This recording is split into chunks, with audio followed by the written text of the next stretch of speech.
Welcome back to A Celtic State of Mind. I'm Paul John Dykes, and this afternoon I'm delighted to be joined by Lawrence Conley, all the way from the Skylark, and Liam Carrigan, looking resplendent in his new training gear, all the way from Japan. Liam, how are you doing, mate? I'm good. I was down in Tokyo on the end of last week, just catching up with an old friend, and there I was, top of the Tokyo Skytree, one of the tallest buildings in Asia, and still couldn't see the Rangers coming. By the way, gentlemen, it's incredible how obsessive this is, particularly online with regards to Celtic's deserved and earned success. And we hope, obviously, Lawrence, that we can go ahead and win another treble. That's what we're aiming for. But as the tagline suggests, we've got a few wee jobs to do before then, and there's a certain Ibrox itch to scratch. So, listen, we've heard about theories about how we go into this game and how we approach this game. Lawrence, I'm pretty sure that we will approach it with the strongest 11 possible to get the result. There's not going to be any foot off the pedal stuff between now and the Scottish Cup final, is there? No, I mean, I heard Callum's interview, and it seems, out for revenge. The boys are. It's a big taste of Sinisalo. I think he's been excellent since he came in. So much so, I don't think we missed Schmeichel at all. There's not one game I thought, actually, wish Casper had been in. So, yeah, I think they're going to have a point to prove to the new club. But the champions deservedly so. An absolutely extraordinary record in the cup. Yeah, Rodgers yet to lose a game in it. I think he lost the League Cup game in somewhat controversial circumstances down at Rugby Park. It's absolutely extraordinary. And the media's telling us it's boring. But to keep up this standard amongst the players, there's a lot of players can't rise to it.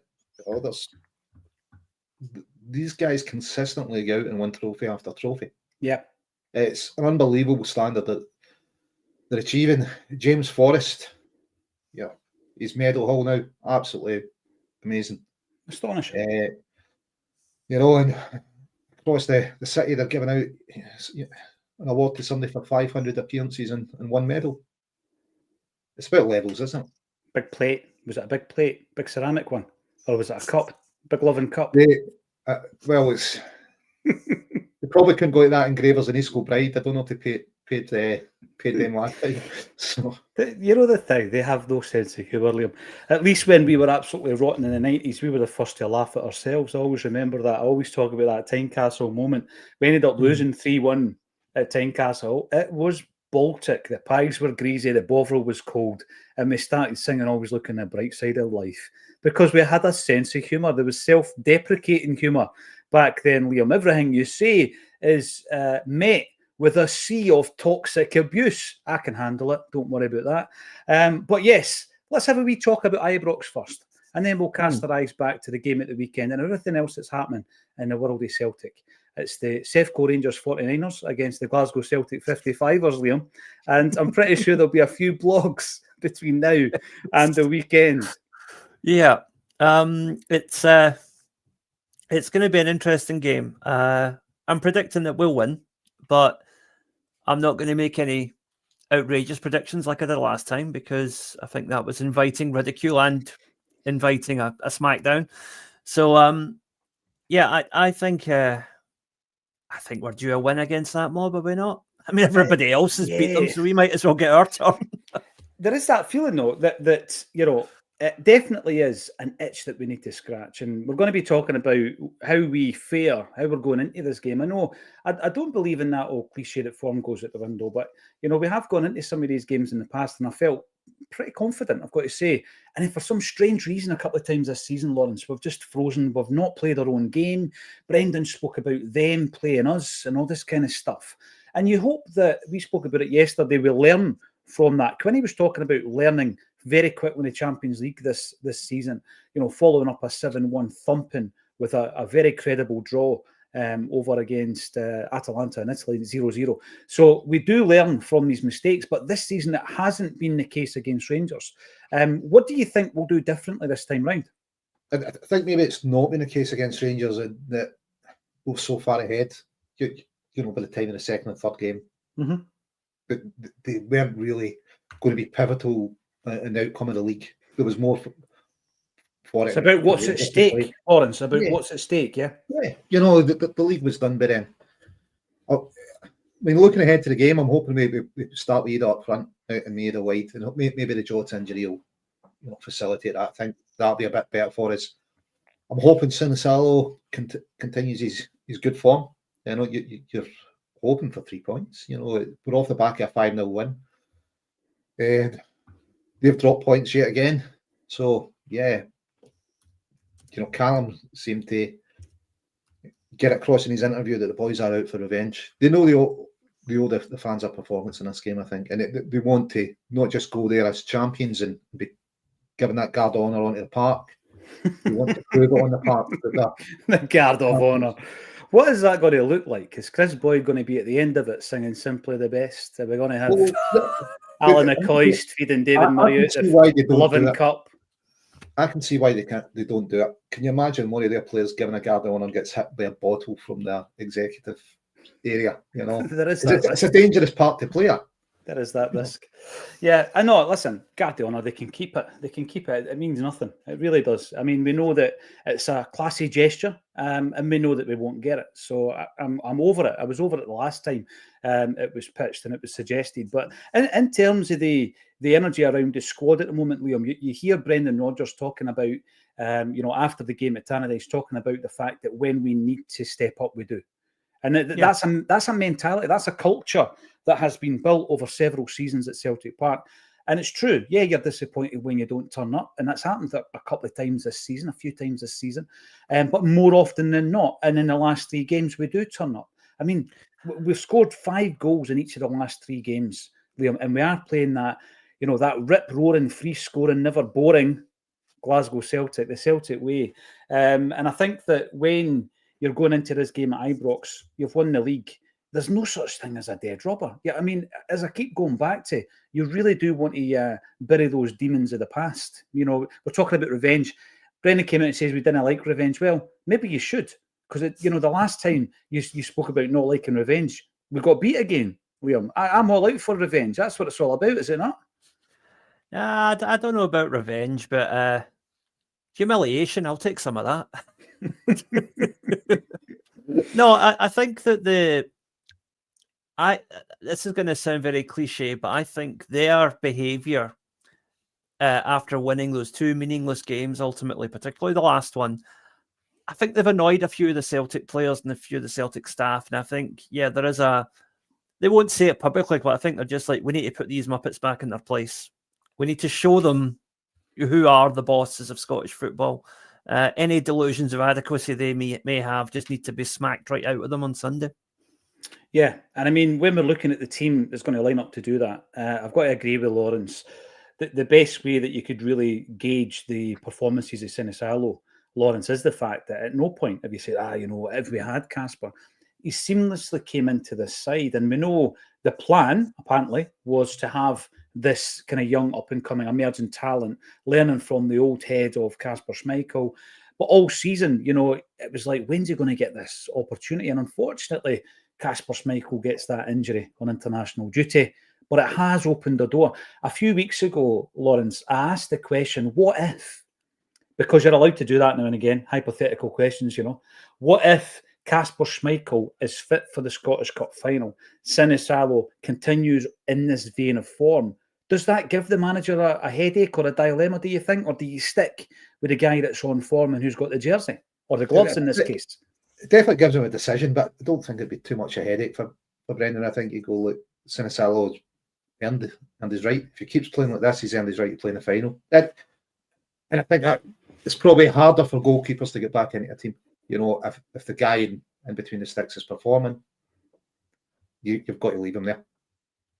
I think it's an easy decision for Brendan to make if Casper's. But might be sad for Casper, but he's done absolutely everything we've asked for him.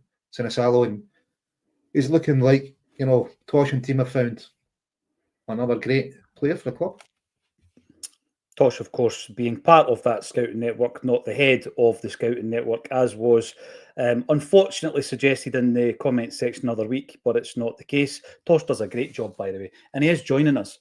He's joining us along with his ex-teammate Alan Stubbs at Gracie's at the end of May. At the moment, I think it's the only gig we've got where there's tickets available. So if you do want to come along and see Tosh, because he is funny as hell on that stage, Lawrence, he owns that stage, doesn't he? Yeah, he's brilliant. He's been doing it for a while, and he comes across that he's a Celtic fan. He's lived the dream. He's played for a club that he's scouting there. But yeah, be great entertainment. Be interested to hear what Stubbs has got. Probably the last time we were truly competing for a player with the Premiership teams. The top end Premiership teams that we were able to compete with them on transfer fees and wages. Mm-hmm. I know it seems a long time ago now, but yeah, it'd be interesting to hear what Stubbs has got to say as well. But 31st, it's a Saturday night, isn't it? It's a Saturday night. Yeah, it's a Champions League night. Champions League night. So we're going to have the big screen. We're going to watch the entire game as well with the guys. The thing there, what you're saying in terms of competing with the top reaches of the English Premiership, you're spot on, because this is something we'll discuss. But Arsenal wanted Alan Stubbs, and then what happened was Blackburn Rovers came in. You'll remember they played as part of that really successful Bolton team. John McGinley was part of that as well. I think Stevie Fulton, Andy Walker, Owen Coyle, they all came and went. But the stand men were Alan Thompson, Jason McAteer, and Alan Stubbs. McAteer was another player I'd have taken at Celtic, by the way. But there was a deal between Blackburn Rovers and Bolton to sign both McAteer and Stubbs. It was, I think, a £9 million scoop for the two of them. And then what happened was Liverpool came in individually. I think it was Liverpool who came in individually for McAteer, and West Ham then wanted to buy Stubbsy. So you're right. You had Arsenal, you had Blackburn, you had West Ham. So the Blackburn deal fell by the wayside because McAteer was a mad Liverpool fan and he was always going to go there. And then Celtic came in, matched all the offers, and brought big Stubbsy up the road. Liam, I remember us signing him. Was it reported as £4.5 million back in the 1990s? Yeah, yep. Under Tommy Burns. And I remember thinking at that point, we mean business here. We are punching, with the big boys down south. We really mean business. And Stubbsy, actually, when you look at his career, we've mentioned this about Tommy Johnston. Stubbsy's career spanned from Tommy Burns, Liam, right through to Martin O'Neill. The thing is, as well, about Stubbsy, and he himself will probably admit this when he speaks to you, is that his first season wasn't great, and he went on to become a very, very strong contributor to Celtic over a number of years. But I wonder, would a player like that, signed for that kind of fee, who had a first season like that, be allowed to continue for another season? Are we more impatient these days that we'd write a guy like that off after the season? It's a great question. I think we are. And I think the reason for that impatience, Liam, is the fact that everybody can air their opinion, their grievance, their joy, whatever it might be, in an instant with that wee device that's sitting in your pocket. And every single person is entitled to do that. But what you do get is you do get a lot of criticism, don't you? A lot of negativity within that opinion and within that feedback. You're absolutely right. Can you imagine? I think he got sent off in his first game against Aberdeen. Big Stubbsy. Took him a while to settle the pace of the game, that kind of thing. Again, I'm pretty sure if we did a pre-match before the Scottish Cup final in 1988, the centenary year, we'd have all been scratching our heads at Alan McKnight being in goals, Lawrence, Pat Bonner pulled out kind of last minute, and in comes McKnight, and the rest, as they say, is history. The other one I always mention is on the back of winning the European Cup, our summer transfer business was as follows. We signed Pat McMahon from Kilsyth Rangers in the junior divisions, and we signed Chris Shevlin, who had been retired as a player, and he got a second opinion by Jock Steen's doctor, and he came back into professional football having been retired with a knee injury.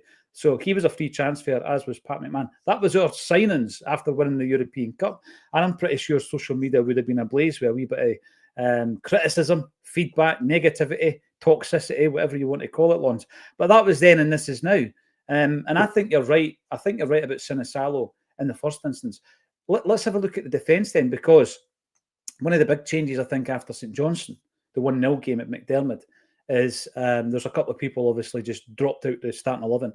two of them being Austin Trusty and Jeffrey Schlupp. They don't come back in for me, Lawrence, the way things are going. No, I wouldn't touch it at the back. Just play it. Alistair Johnson, Cam Carter-Vickers, Liam Scales, Greg Taylor. I think they've earned the right to be out in that park. But Chris Shevlin had Shevlin's in Springburn up the pub half, as many players did then. But we didn't have the transfer window then, mate.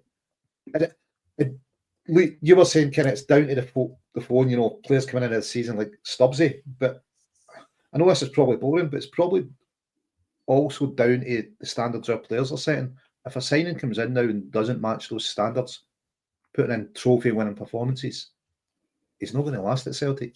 I think that's what it comes down to, isn't it? Players get moved on quickly if they're not hitting the heights quickly. And, I know it's the recruitment department, but they've done well moving people out this season as well, kind of that haven't been contributing to the team. So no, they have, yeah. So I think we need to give a nod to the squad and how they've been performing in recent years. As boring as it is, mate, but those standards are phenomenal. The bigger thing for me with regards to the actual performances, it is more to do with the mentality of a player coming to Celtic, and they might have been the top dog where they've come in from. And the example I've been using recently, of course, was Lewis Palmer. Lewis Palmer does a shimmy, scores a goal, puts it on the Insta, and everybody's happy. You come to Celtic, that's not enough, Liam. You need to be working your socks off for 95, 100 minutes in a game. You need to be defending. And there was a few occasions last season where we've seen that wasn't happening, in particular in the semi-final against Aberdeen, where he comes on, basically doesn't do what he's told, doesn't track back, and he's at fault. And I think that the talent isn't enough now either, Liam, because, if you fast forward to where we are now, every kick of the ball is televised. We all see it. You know what I mean? Even when you're at the game, you miss a lot. You pick up on a lot of the off-the-ball stuff, but you miss a lot of the intricacies of the match. You can observe it. You can analyse it a lot more. And I think it is analysed to the nth degree, whereas in the past, it probably wasn't, was it? I mean, you were at the game. You might have seen a couple of live games a season and you were watching highlights. So there's a lot of things that went beyond your notice, beyond your observation. I think going the other way, I think a player like Daisen Maeda would not have been as appreciated in an age when you were only seeing maybe 20 minutes of highlights a week as opposed to seeing him live every week. Because absolutely, the amount of stuff he does off the ball is something that you really have to kind of watch a full game to appreciate it, I think. But the other side of that is that I think you're talking last week about how Rio Hatate is a maverick player in the sense that, a type of player we don't really see very often anymore. One that doesn't necessarily fit a system.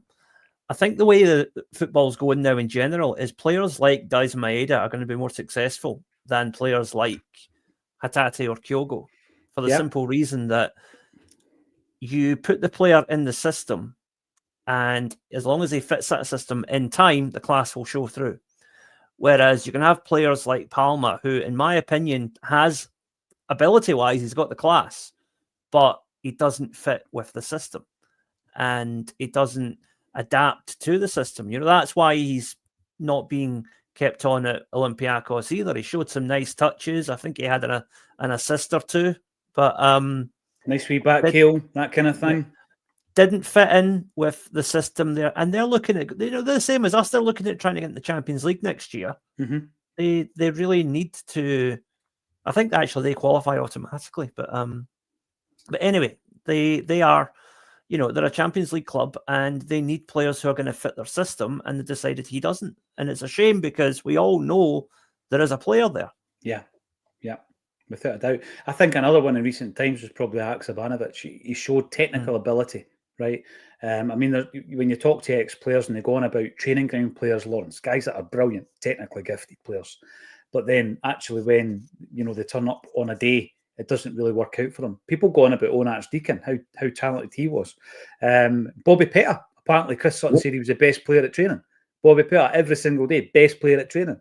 And then when it came to have that consistency week in, week out, that's a different story entirely. So again, you've mentioned Rio Hatate. Let's move on to Rio then, the Maverick, as I've been calling him Lawrence, and he's given us a little reminder over the last few weeks, I think, if one was required, just how talented he is. I think his performances have been outstanding. I think he's a player who has gone through his own wee journey since Brendan Rodgers came in, not fancy to begin with, injured quite a bit during Brendan's first campaign. But when you look at his game time this season, he's pretty much been a go-to midfielder. And he does have that in his locker, doesn't he? We've seen it from the first game he played for Celtic, what he can do. But, I think the inconsistency has been a frustration, but he seems to be hitting a purple patch now, just at the right time as well, Lawrence. Yeah, when the medals are getting handed out, Celtic are going to be there or thereabouts, but he does have a bit of magic, and I think the frustration with everyone is just the inconsistency. But he's back in form. It's coincided with Celtic being back in form. I don't know if that's real driving it or the team as a whole. But Hatate, wonderful player, and it's probably a position that we could do with a bit of challenge for him. With the O'Reilly Hatate, both of them could play there. Do we have that kind of option just now? Probably not. So it's maybe in the summer we'll be looking to bring somebody in to challenge him. That if that's if Rio stays, I know he's been here a while now, and sometimes you've got to freshen the squad up. It's funny how we now regard that as being here for a while, Lawrence. That's the way the game's gone, isn't it? Yeah, listen, I think we're a bit spoiled having McGregor and James Forrest, but days when you like Packy Bonner was a keeper, you had Peter Grant, you could. Boys that have been here for years. Tommy Burns, just the mainstay. Your squad had been there for years. They're all going to be like 300 plus appearances. A few of them in the 500 club. And Grant. In Burns, the 500 club, you've got Pat Bonner, Paul Pat McStay, Bonner. Peter Grant. Peter Grant never made it, mate. Peter Grant's way in the high 400s. Way in the high 400s. Aye. Yeah, but you do have Roy Aitken, Tommy Burns, Pat Bonner, Paul McStay. But from one team. Yep. And not the centenary team, but the year before that, Danny McGrain's in there as well. So you've got 5 players playing during the 80s who all played 500 plus games for Celtic. But it is a dying breed. Definitely. And, we're just kind of, I think, an absolute privilege to see James and Callum. And listen, what James has brought back to that squad, that desire, I think, Kuhn at the weekend had stepped his game up after losing his place, hadn't he? So, yeah, James has still got it, and you can see the players were desperate for him to get a goal, weren't they? They're trying to set it up. So he's got a few games left. Hopefully he gets a hat-trick at Ibrox. It'd be nice to, even if he just gets the winner, it'd be nice for that to be his goal this season, wouldn't it? It definitely would, aye. And, we need to figure out a celebration for him involving Scoosh and Watt or something. I'm not sure what we'll do without him getting into bother. Talking about being in bother, Jungle Lion is not in bother, but he brings us something I think it's important. See, they're all diving on and on kneecap now. That's what you do. They do if you speak the truth. You're spot on there, Jungle Lion. And I think the statement that Kneecap made last night shows that if you curb the narrative, if you are part of this radical element, as it were, who don't toe the party line, then they'll come for you. Simple as that. And what they've done is they've actually trolled through dozens and dozens, if not hundreds of hours of footage of interviews since Kneecap kicked off their career over on Ireland, and they've basically taken information and they've taken quotes and they've used them out of context to basically be weaponized against Kneecap. And then you've got people like John Swinney saying that they should be taken off the transmit bill, and that's just so predictable.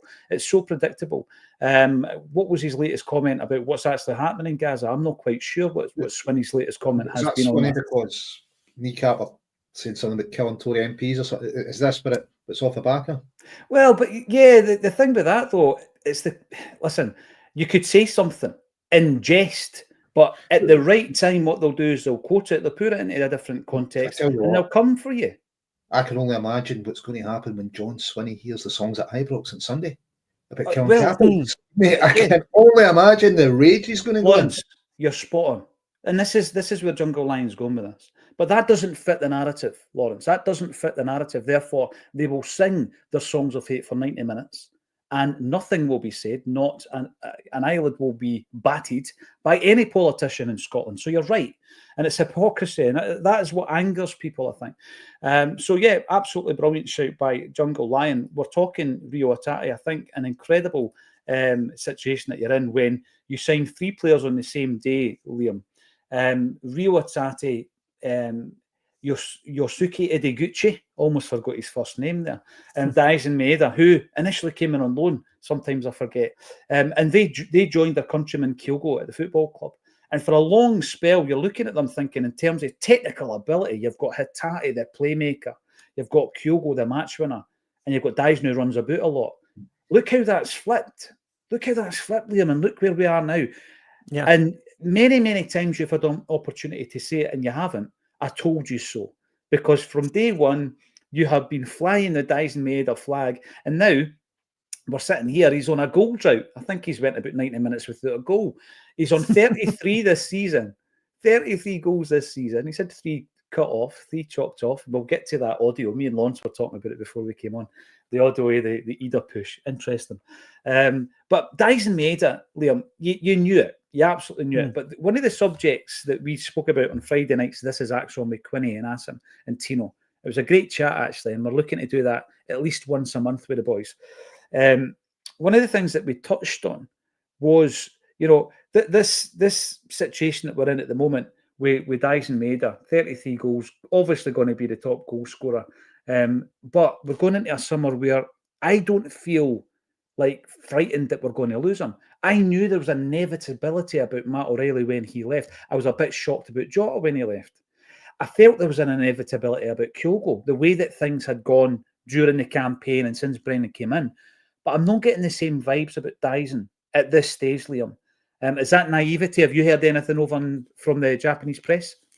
I've heard absolutely nothing to suggest that he's in any way unhappy or looking for a move away from Celtic. All I've heard is rumours that contract negotiations to extend his stay are ongoing. That's the only thing I've heard, is that they're talking about a new deal. But Daisen, being the type of guy he is, he wants to get the season over with before they talk about that. Yeah, absolutely.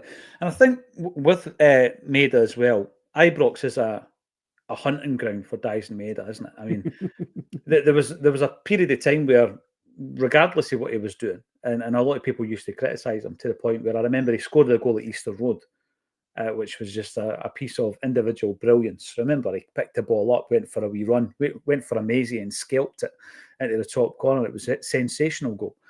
But it was always, but it's all right because he terrorises Tavernier or Tav or whatever his name is, who played right back for Rangers, the Hall of Famer. But he's far more than just that guy that you bring out for the games against Rangers now, Daisen. And I think that this weekend, wouldn't it be great if he absolutely tore it up? Because he's in that kind of form, Liam. He's in that form, albeit, going back to a point Lawrence made earlier, he will be getting pushed back out wide. But even when he's done it this season, he's been so prolific from the left as well, hasn't he? Yeah, I mean, well, look at the cup semi-final. He started on the left in that game and he still managed to get 2 goals. The fluidity of our front three now, the way that we can all kind of move in and out of different positions, is one of the big things that's really allowing Daisen to show everything that he can do, because he can basically play as a winger and a striker at the same time now. He's unbelievable. And, it does take us on to Ida, the big man, and transfer fees and criticisms and all this kind of stuff, Lawrence. You can bat it away all day long, actually, right? We spoke about it yesterday, Quinny and I, the fact that Celtic had gone for 4 in a row whilst being quite a bit in profit in relation to trading players in and out. And there was a comment last night saying, looking at a net is a bit of a red herring, just to keep the old fish analogies going. But actually, the point I was trying to make was that we have used the transfer and the recruitment strategy to its absolute utmost. And rather than complain about it, I think football clubs could do a lot more. I mean, when I spoke to Brendan at the St. Roch's game a year and a half ago now, Lawrence, I had just had a presentation on recruitment by data, and how that was getting used in Scottish football. So I was very interested, and I was asking Brendan what data systems we were using, etc. And it's something that obviously is utilised, but it's not the final say in the matter. It's not like you just, you fill the information into a computer system and then you get the final. Because if it was as easy as that, everybody would buy the same system. It'd be like war games, there'd be no point in playing. You would always have the best team. But in terms of data recruitment, I just think that when you're looking at a player like Dyson Maeda, for example, it's far more to do with having a specialist knowledge of the market. So somebody like Liam over in Japan right now, we could say, right, Liam, who's the top 5 players in the Japanese league? And he'll be able to reel them off because he's got the specialist knowledge. What worries me a wee bit about, the influx of our Japanese stars is that we haven't continued with it, Lawrence. And we didn't continue with it previously when we had Japanese stars, albeit Nakamura didn't come from Japanese football directly. We have not tapped into that market for, I think, about 16 years until Kyogo arrived. Is that a concern for you, or is it just one of the things that you think, look, it'll pop up, they'll come up on our radar if we're using the data systems properly? No, I think we use Scout, and I think Rangers brought it in a couple of years ago as well. But, it's just one of the tools in recruitment, isn't it? You've got to check your data out, you've got the eye test. As a concern in the Japanese market, I think we do recruitment really well, and we're only going to sign so many players. But Ange knew that market inside out. Let's be honest. They need a certain style of playing that was. He picked players to play for that style, and we were able to get them relatively cheaply. I think the success we've had in that market's probably pushed up what you need to pay for players there. Not that we still couldn't afford it, but I think Brendan likes to look down south more often than not. So yeah, I think Japan was driven by Ange. They'd still went through the data stuff. They'd have still done a due diligence, but it was driven by Ange. Let's hope we've still got an eye out there. I think Scout covers every league, so we'll be getting the data on them.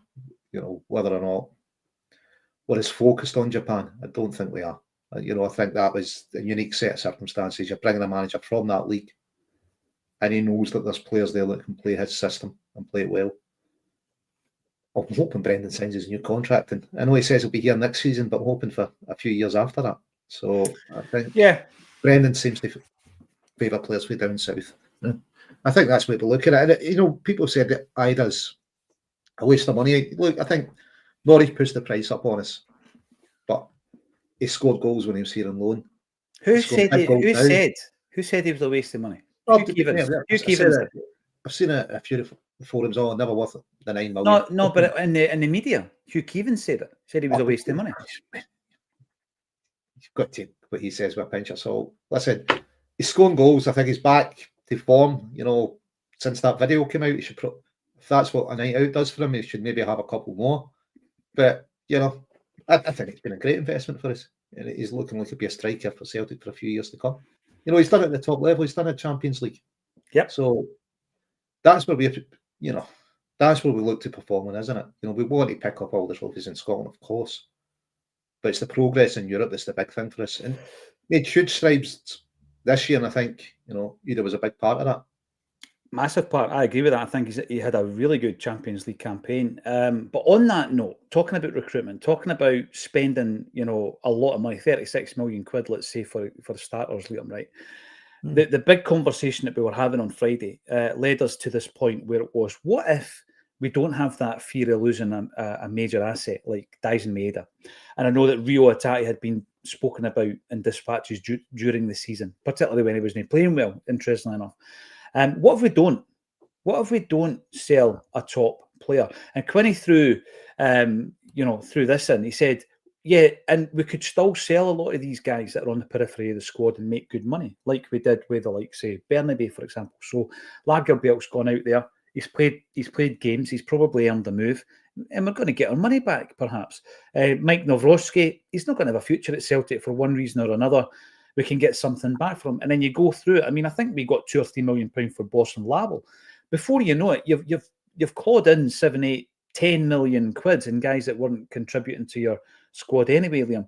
And at that point, I think the major test is, would we still spend 36 million? And this is a big thing, because if you're going to bring in the players of the calibre that, ideally come into the football club this summer, And you're shopping in the markets that Lawrence has quite rightly said that Brendan knows. Okay, Ange knew the market in Japan, and that's why we shopped there.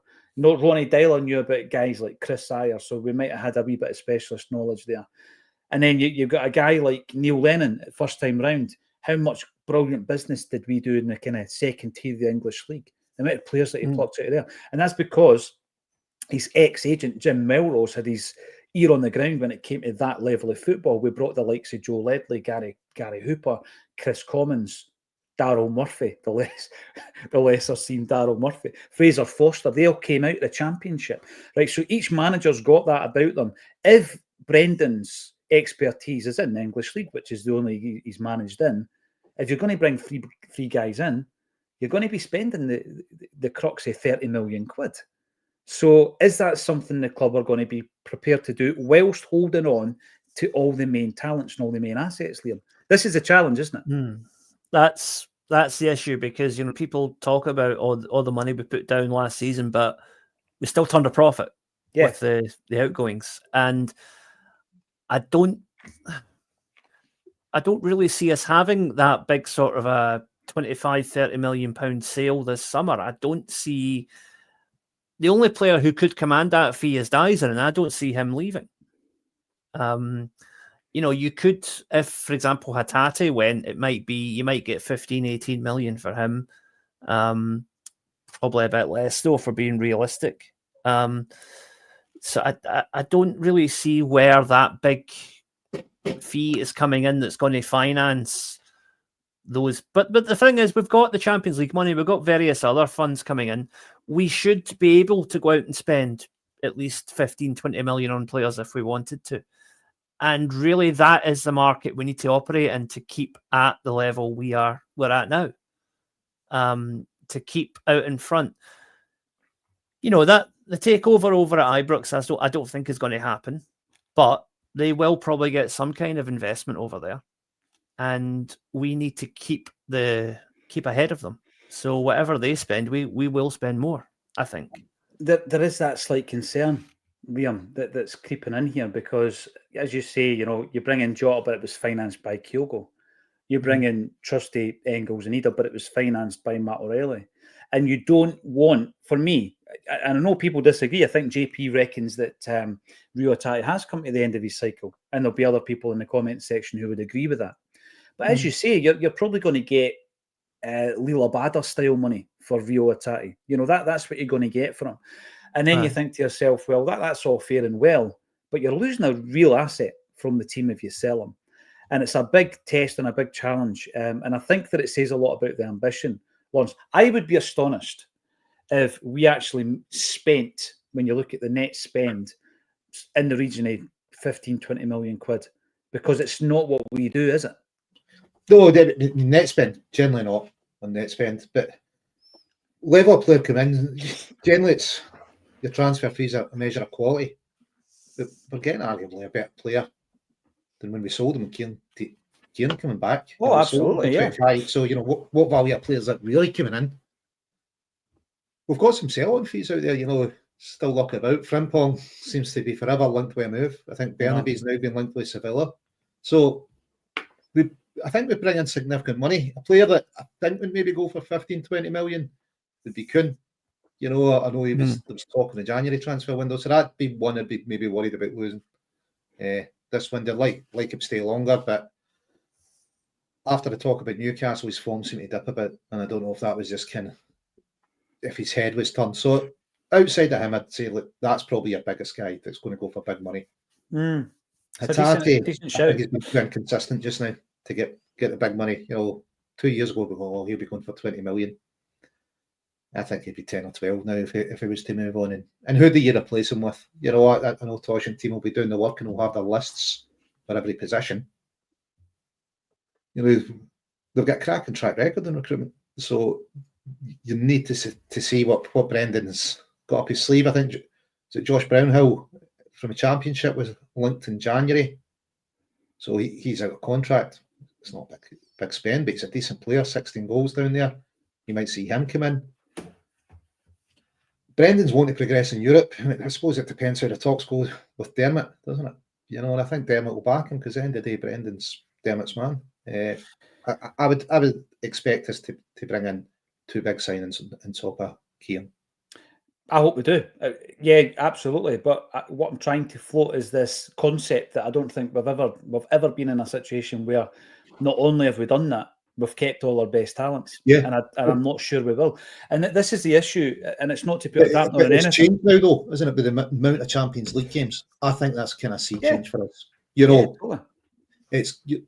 We've got qualifying, we get through, you're getting at least 10 games. And it's got to be more attractive to players to come and saying, like, this is where you're going to be playing, you know, quarter of your season in the Champions League.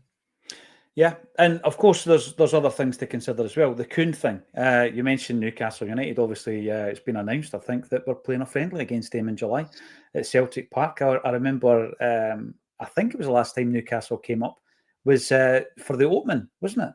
9-5, you know. Yeah. Exactly. Against us in that game. I thought it was big Darren Peacock. Remember the guy with the kind of like Michael Bolton hairdo? Yeah. That was a great Newcastle side, and obviously Eddie Howe will be in the dugout eventually. He got there into the dugout. Thanks everybody for getting involved in the chat. Keep the chat coming in, and also what I'll do is I'll bring up as much as I possibly can. Paddy Lavery will be delighted because the gig that he was instrumental in setting up with Chris Sutton over in Belfast has sold out. Oh, big shout out! Sold out. 300 or 400 seats it takes over at the Star, isn't it? It's a big venue. I cannot wait. I absolutely cannot wait to go over with Chris and to meet Paddy and the boys over there as well. We were chatting before again, lads, about 4 in a row. It's happened. It's been confirmed. And I, being a student of Celtic history, absolutely not a historian, but somebody who loves the history, I was looking back at the last time we did 4 in a row and where we were really as a football club as well, Liam, and try to kind of compare where we're going, where we're at. And the last time we did 4 was under Ronny Deila in his first season. And it really just brings home, how far advanced we are actually compared to that right now, in my view. So our first 4, 2 for Ange, 2 for Brendan, and with a real eye on Champions League progress. I don't think we had that at the time that Ronny won the 4 last time round. So that's progress in itself there. Yeah, I mean, the other thing to consider is at the time Ronny was around was, the new Rangers were just, I think, either had just come back or were just about to come back into the top flight. And so I don't think there was that same pressure. So we had, Ronny Deila was kind of an experiment when you look at it. It was an experiment bringing him in. It worked in some ways, not in others. I think most Celtic fans, myself included, have an overall positive view of his time at the club.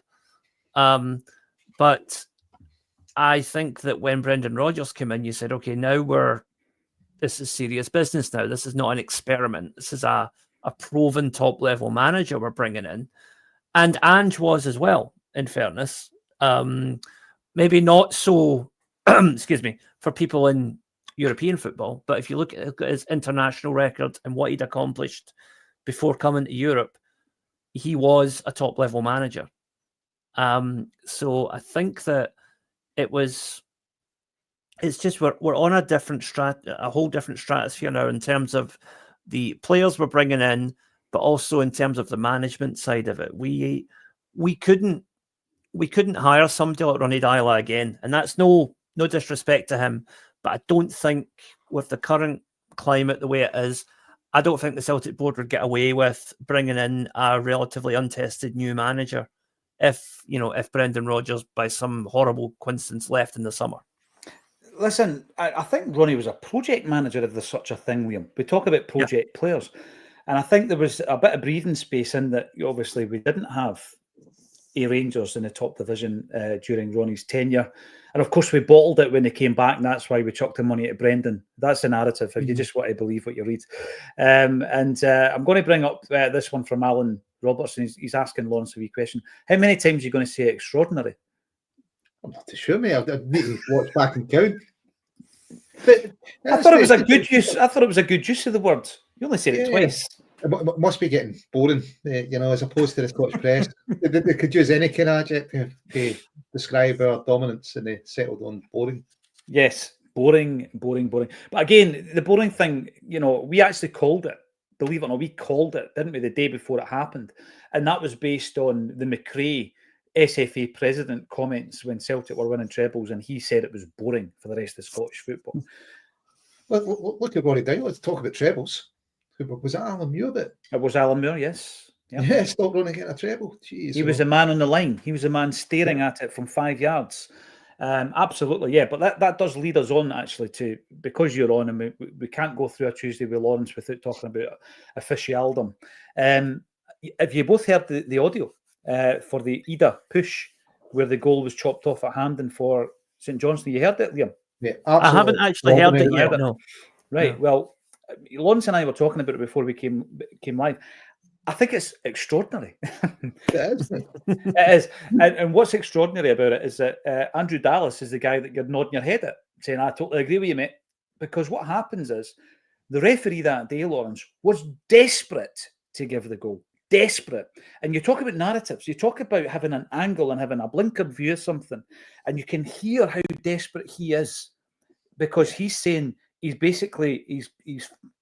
played for it. And Andrew Dallas is saying, look, he's leaning back into he's leaning back into him when the two hands, full motion, two hands outstretched, push him to the ground. And then you see it from another angle, and then with the tail between his legs, the ref's like, aye, okay, mate. And he goes on and disallows the goal. What a strike it was by St Johnstone player. It was a great strike, yeah. But the ref's seen it as a foul. What's it? He's bought it. He's looking for it. He's thrown himself forward. So he's seen the contact. He knows there's contact and there's a push. He just doesn't think it's enough of a push to give a foul to Celtic. Many refs like that, but he sounded absolutely desperate to give the goal. Great strike as it was. He does a clear foul on him. Yeah, and perhaps the fate of Alan Muir is maybe buck to the VAR staff up, their ideas up, and what they've got to do. Yeah, I think so. If they see something clear and there's evidence, they've maybe got to go with it, even if it's a statement of intent. When you see something like that happen and you're drawing a line, Lawrence, and you're saying, look, this is unacceptable. And albeit there was a few high-profile errors this season, I think 3 were cited, weren't they, that Muir was responsible for.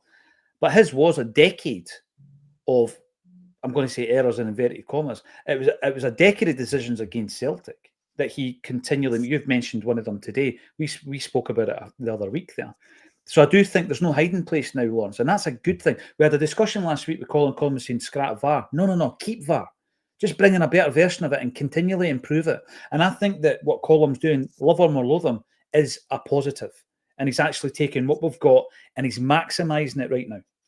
Yes, see that programme they have once a month for his roundup?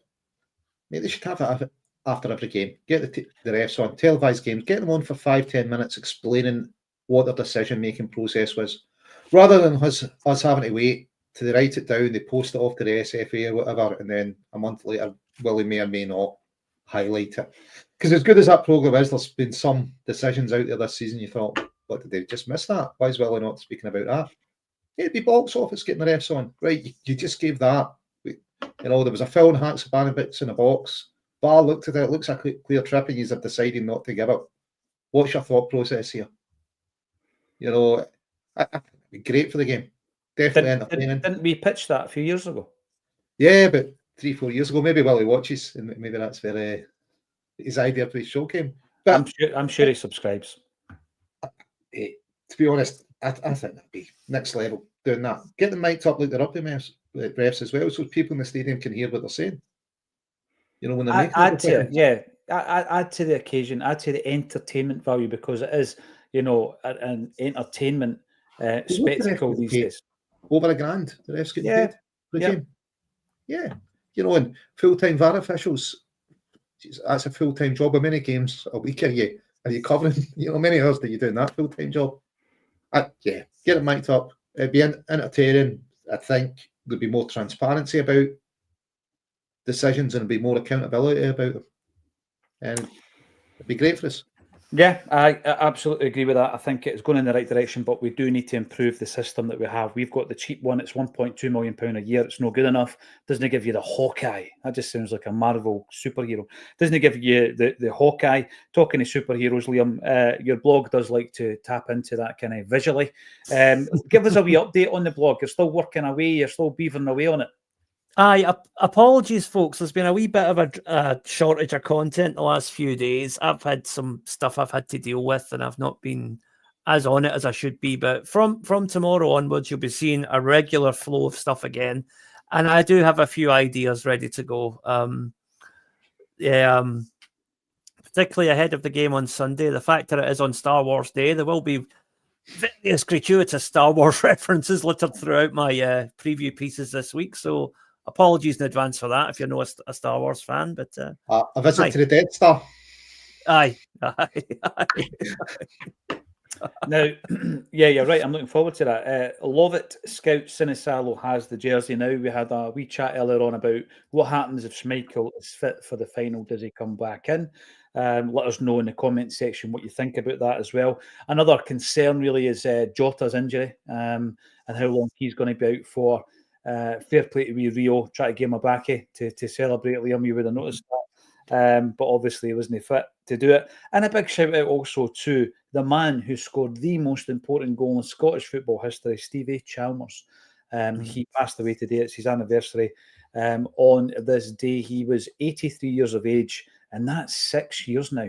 He's been gone. That's quite incredible to think about that. I do have an article that I could send over to you, Liam, get that on the blog as well about Stevie. It was a wee, it was an interview I did with him. Actually, I had the absolute pleasure of going up to Hampden Park and interviewed Stevie Chmer. And it was one of the pinch yourself moments because I go up to reception and I'm waiting on them arriving, and he arrives with Bobby Lennox. So I'm sitting there, honestly, and we go into the dressing room. We go into the old dressing room and there's old hampers, and we were filming it for the documentary at the time. And I'm spending time with Bobby Lennox and Stevie Chmer. You know, it was unbelievable. But the best part about it was afterwards, Bobby said, you fancy going for a cup of tea? So we went up the stairs, you know, where the cafeteria and stuff is. And I go into the cafeteria and like Billy Stark's over there having his lunch. It was just surreal. It really was. And so we sat down and we all had a cup of tea, me, Bobby Lennox, Stevie Chmer. And what was it he said? He wanted an iced bun. So they both wanted an iced bun with a cup of tea. And we sat there eating cakes and just chewing the fat about Celtic. Unbelievable, these things. There's a photo somewhere kicking about. Unbelievable experience. But you know, talking about Stevie Chmer, there's a story I could probably tell on the blog at some point as well. Stevie Chmer basically introduced me to Celtic. 1989, my family was still living down in Torquay at the time because my dad was a chef. And we were up in Scotland visiting family, and my dad said, "Right, okay, son, you're 5 years old. You're going to be 6 in a wee while. It's time for you to go and see Celtic Park." So we went to Celtic Park and arranged a tour, and Stevie Chmer was our tour guide. And I had no idea at the time. Like I say, I was 6 years old. No idea the significance of who he was. But just a really nice man who had so much knowledge about Celtic and so much passion for the club that he was talking about.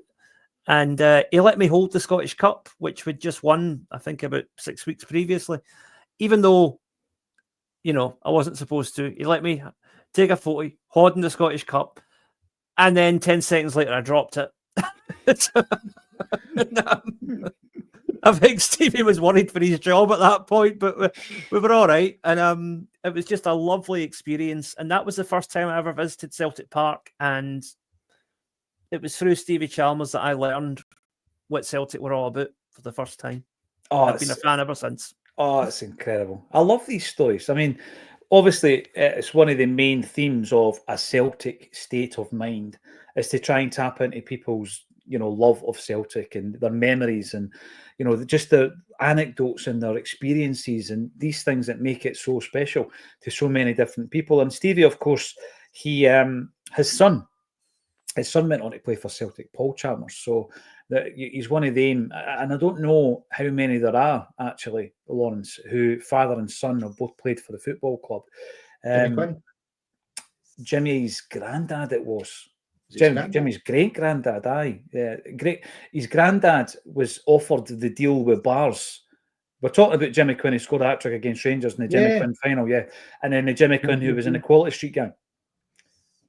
Was he fullback? Have we tried him as a striker, then moved him to fullback? We moved him to fullback, yeah, but it was his granda rather than his old man. So Andy and Simon Lynch, there's two. The two Conroys, Mike and Mike Conroy. Gordon and Gordon Marshall both played with Celtic, as did Scott, interestingly enough. What other fathers and sons combos have played for the Hoops? That's Kenny and Paul. Kenny, but Paul never played for the first team, though, did he? Never played for the first team. He was coming through. I'm sure he must have got a game. Nah, he didn't get a game. No, for the first team. No, it's a great question, that. And I think the first father and daughter combo was Mark and Tyree Burchill, I think. Rocco and Rudy Vata. Yeah. They both played as well. Any others that we've missed out, let us know in the chat. There'll be something obvious out there, eh? There's going to be an obvious one that we've missed. Got to be, mate. There will be.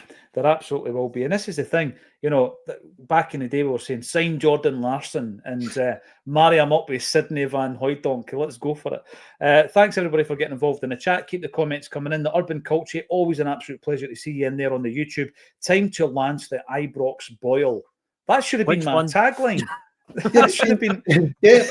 Listen, I think it's more a press thing, isn't it? Look, we've lost a couple of games against them this season. But what's Brendan's record in total against them?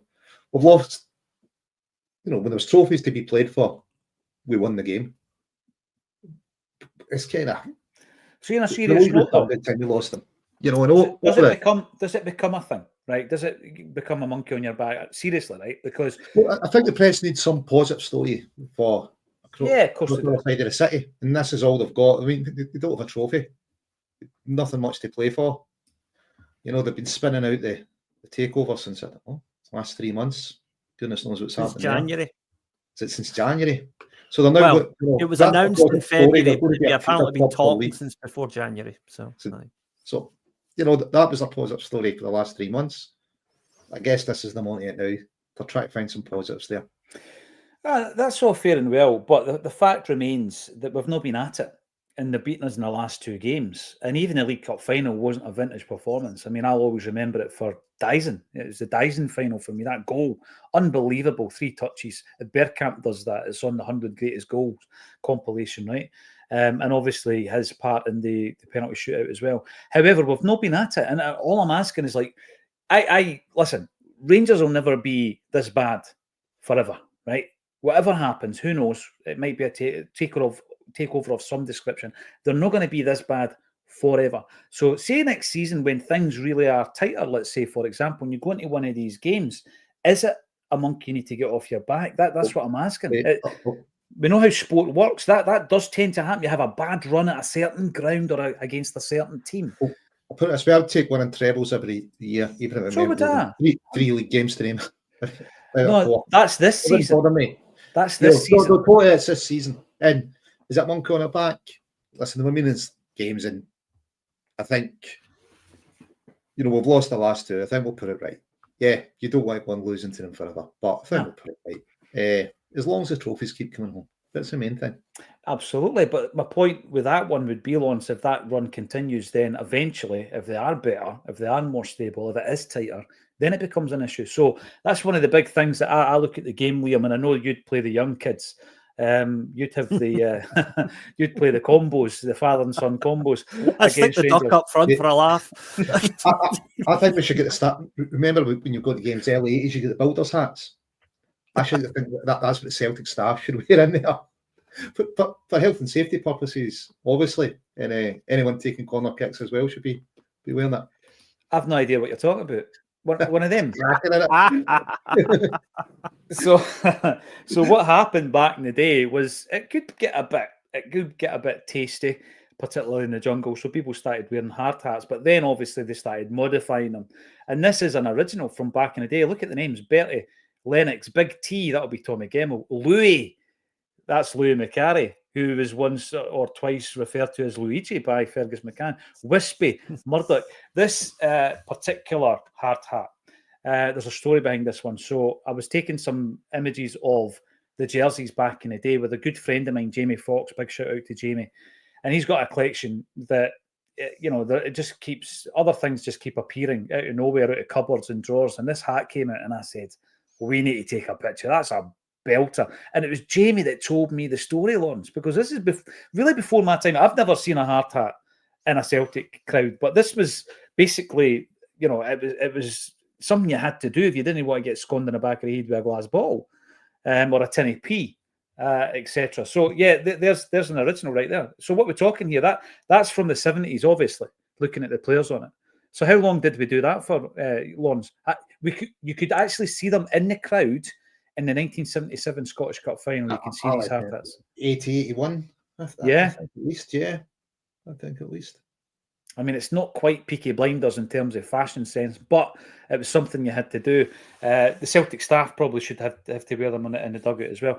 Thanks, everybody, for getting involved. It's always an absolute pleasure with Lawrence and Liam. I won't see you before the game at the weekend, so I do want you to give me a wee prediction before we sign off. I'm going to start with you, Liam Carrigan. I think Celtic will win 3-1. Goals. No, wait a minute. 3-0. Sinisalo is going to save the penalty.